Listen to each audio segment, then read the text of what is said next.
nhom ban khơi bom prom nè ní quạt ban đá đầm bay sầm tập phò chiết đầm bayផលិតផលជាតិជាពិសេសខាងកសិកម្មនឹងតែម្ដងគាត់ដើរផ្សព្វផ្សាយពីមកកន្លែងទៅមកកន្លែងបងប្អូនទាំងគ្នាអញ្ចឹងអត់មានចំណេញអីដល់គាត់ទេចំណេញដល់ប្រជាពលរដ្ឋយើងណែវិញបាទចំណេញដល់ផលិតផលខ្មែរយើងណែវិញហើយគាត់ដើរគ្មានទៅបានលុយកាក់ពីពុកម៉ែបងប្អូនទេគាត់ដើរគ្រាន់តែផ្សព្វផ្សាយតែប៉ុណ្ណោះ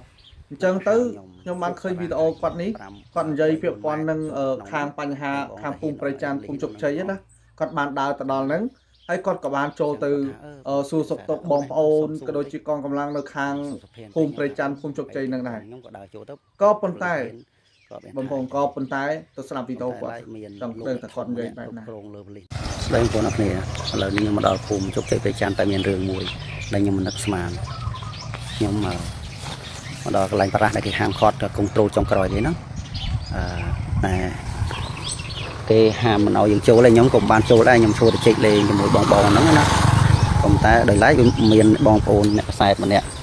នឹងក៏ហៅខ្ញុំហួសបារះថាជា5 3 4ម៉ែត្រចូលទៅក្នុងហ្នឹងហើយបងតាហ៊ានអីវលិសនៅនឹងទាំងអស់អញ្ចឹងណាអញ្ចឹងគាត់ថាព្រោះអ្នកខ្សែថាម្នេះមកសុំសួរបន្តិចហើយសុំសុភ័ណ្ឌបន្តិចខ្ញុំថាអីទេអញ្ចឹងខ្ញុំក៏ដើរចូលទៅលិសហ៊ានក៏មានថាអីដែរ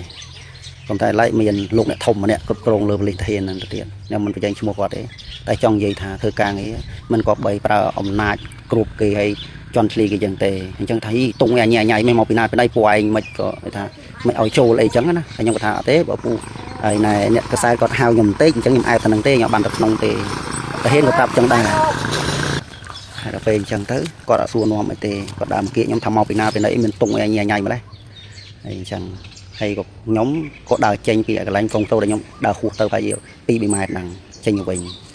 ពួកគេមិនឲ្យយើងមើលបលានលុះមើលអីទេអញ្ចឹងណាថាធម្មតាហ្នឹងអញ្ចឹងឯងហើយគេហាមតែមានអ្នកខ្លះក៏ចូលបានដែរដោយសារគាត់យកអំណោយយកអីមកច្រើនចូលទាំងក្រុមអញ្ចឹងមានលោកមានប្រសង់មានកសក់អីចឹងទៅខ្ញុំឃើញគាត់ថាសួរនាំទៅបងថាហ្នឹងមកពីមានសុំការសុំច្បាប់សុំត្រឡប់ពីខាងលើមកពួកគាត់យកអំណោយមកខ្ញុំក៏មិនថាដែរគាត់ថាមានបងប្អូនខ្លះសុំចូលបានអ្នកខ្លះចូលបានអញ្ចឹងណាចឹងទៅអ្នកខ្លះក៏គេយល់ឬតេះឌីលអីចឹងទៅសម្រាប់ខ្ញុំ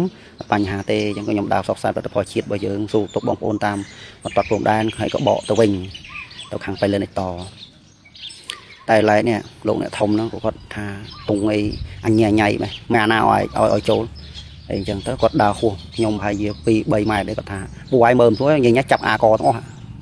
ចឹងបាននេះចង់និយាយថាពួកគាត់គឺគាត់ណាអ្នកម្នាក់ហ្នឹងគាត់គឺប្រើអំណាចគាត់ប្រើអំណាចគាត់ប្រើពាក្យមិនល្អមិនស្មើនឹងហើយមនុស្សធម្មតាអ្នកធម្មតាគេមិនដែលហ៊ាននិយាយយ៉ាងតែគាត់ដោយសារគាត់មិនធម្មតាដោយសារគាត់អ្នកធំគាត់ហ៊ាននិយាយពាក្យអញ្ចឹងមើងងាយកូនចៅហើយមើងងាយមិនសួរខ្ញុំថាខ្ញុំទៅណាមកនេះមានរឿងអីមានការអីអូនហើយមិនអាចចូលមកអីចឹងមិនសួរបួលសឡុតយកអញ្ចឹងហើយខ្ញុំមានតែបញ្ហាអីខ្ញុំឈរលេងនឹងមកសន្ទុះហើយមានទៅលក្ខណៈមួយហើយទៅចេះអីណាគាត់ថាអ្នកកសែតគាត់ឃើញខ្ញុំគាត់អើតពីចិត្តហ្នឹងគាត់ថាម្នេះគាត់សួរបន្តិចតែម្ដងចូលអានបានជាហ៊ានគាត់ចេញពីតាណាមកស្រែកអញ្ចឹងនិយាយពាក្យមិនល្អអញ្ចឹងបងប្អូនចាស់ណាមើលតែក្នុងនាមជាអ្នកធ្វើការងារគ្រប់គ្រងគេជាអ្នកដែលមានសិទ្ធិអំណាចពោលពាក្យអញ្ចឹងសមរម្យដែរអត់មានសួរនាំអីមួយម៉ាត់អីអញ្ចឹងសមរម្យអត់ណាគ្រូប្រើអំណាចគ្រប់គេអញ្ចឹងអីយ៉ាងម៉េចទៅអាហ្នឹងបងប្អូនគូវិចារណាអស់គ្នាហើយបញ្ចេញមតិយោបល់តើយ៉ាងម៉េចខ្ញុំទៅជួបមួយទេណាខ្ញុំដើរ7 ខែតែបើឃើញថាមកសួរទៅបងប្អូនតាមទីដែរតាមព្រំដែនមានបញ្ហាមកដល់ជួបរឿងអញ្ចឹងខ្ញុំហួសចិត្តសង្សក់ទឹកភ្នែកឃើញថាគេមិនសួរហើយមិនអោយតម្លៃហើយគឺបែរជាមើងងាយថែមទៀតអញ្ចឹងណាតើកូនបងប្អូនខ្ញុំដើរបកក្រោយបងប្អូនអរគ្នាបានស្ដាប់ការនិយាយនៅក្នុងវីដេអូរបស់គាត់ហើយបងប្អូនអរគ្នានៅពេលដែលគាត់ទៅដល់ភូមិជោគជ័យភូមិប្រៃច័ន្ទអីហ្នឹងកងកម្លាំងដែលពួកគាត់យាមល្បាតនៅទីតាំងហ្នឹងគឺពួកគាត់អត់មានបញ្ហាអីទាំងអស់បាទគាត់ឲ្យចូលបានក៏ប៉ុន្តែមានអ្នកធំម្នាក់ហើយអ្នកធំហ្នឹងដោយគាត់និយាយនៅក្នុងវីដេអូអញ្ចឹងអាចបញ្ជាទៅលើកងកម្លាំងក៏ដូចជាទាហានក៏ដូចជាអីផ្សេងបានអញ្ចឹងបានន័យថាមិនតូចទេបងប្អូនហើយជាអ្នកគ្រប់គ្រងនៅនឹងហ្មងណាហាមមិនឲ្យគាត់ចូលហើយប្រើសម្ដីអសរោះមកកាន់គាត់ទៀតបាទតែចុះបើខ្លាំងម្លឹងនេះមិនខ្លាំងទៅជាមួយពួកអាចោសៀមហ្នឹងទៅដែលវាចូលមកឈូសឆាយហ្នឹងតែចាំបាច់ខ្លាំងអីតែប្រជាពលរដ្ឋខ្លួនឯងតែក្នុងនាមយើងជាអ្នកគ្រប់គ្រងគឺជាអ្នកដឹកនាំម្នាក់ ដែលជាឪពុកម្ដាយរបស់ប្រជាពលរដ្ឋនេះហេតុអីបានជាប្រើសម្ដីអសិលធម៌សម្ដីមិនសមគួរមកដាក់កូនចៅអញ្ចឹងទាំងដែលកូនចៅគាត់អត់មានបានធ្វើអីខុសហ្នឹងដោយបងប្រុសម្នាក់នេះគាត់គ្មានធ្វើអីខុសគាត់គ្រាន់តែបានដើរឲ្យដាក់ទង់ជាតិនៅក្រៅខ្នងមានទង់សាសនាហើយនឹងទង់ជាតិកម្ពុជាហ្នឹងសួរថាគាត់ខុសត្រង់ណាគាត់គ្រាន់តែចូលទៅអាកន្លែងហ្នឹងឃើញគេចូលបានហើយតែហ៊ានដែលពួកគាត់យាមនៅខាងហ្នឹងគាត់ក៏អនុញ្ញាតឲ្យបងប្រុសម្នាក់នឹងចូលដែរក៏ប៉ុន្តែអាខ្លួនឯងគឺជាអ្នកដឹកនាំនេះបាទជាអ្នកធំគេមិនឲ្យយើងមើលជាឪពុកម្ដាយអញ្ចឹងណាហេតុអីមិនចេះឲ្យតម្លៃកូនចៅខ្លួនឯងអញ្ចឹងហេតុអីបានជាប្រើសម្ដីអស់ហ្នឹងថាប្រមាថដល់គាត់អញ្ចឹងសួរគាត់ចង់បានអីពីអស់លោកអ្នកធំឯងហើយអស់លោកអ្នកធំឯងជាអ្នកថ្នាក់ដឹកនាំនេះហើយបើខ្លាំងបកាយអញ្ចឹងចូលពួកអាសៀមហ្នឹងនៅខាងហ្នឹងវាចូលមកទន្ទ្រានអញ្ចឹងម្លឹងខ្លាំងវាខ្លាំងជាមួយពួកវាទៅ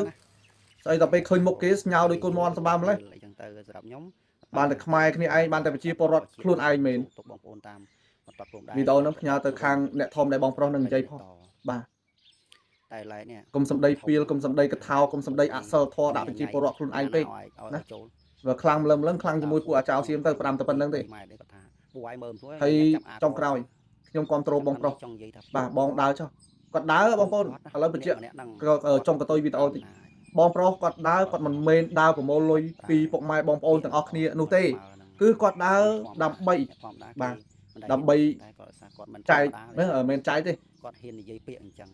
បងប្រុសគាត់ដើរគឺដើម្បីផ្សព្វផ្សាយផលិតផលក៏ដូចជាស្នាដៃបងប្រុសគាត់ដើរដើម្បីផ្សព្វផ្សាយសមិទ្ធផលក៏ដូចជាផលិតផលរបស់កូនខ្មែររបស់ខ្មែរយើងដើម្បីឲ្យពុកម៉ែបងប្អូននៅតាមភូមិនៅតាមស្រុកផ្សេងនេះគាត់មកចាប់អារម្មណ៍ប្រើប្រាស់ផលិតផលជាតិផលិតផលខ្មែរយើងវិញអញ្ចឹងគឺអ្វីដែលគាត់ធ្វើខ្ញុំគ្រប់គ្រងពេញទំហឹងតែម្ដងបាទខ្ញុំគ្រប់គ្រងពេញទំហឹង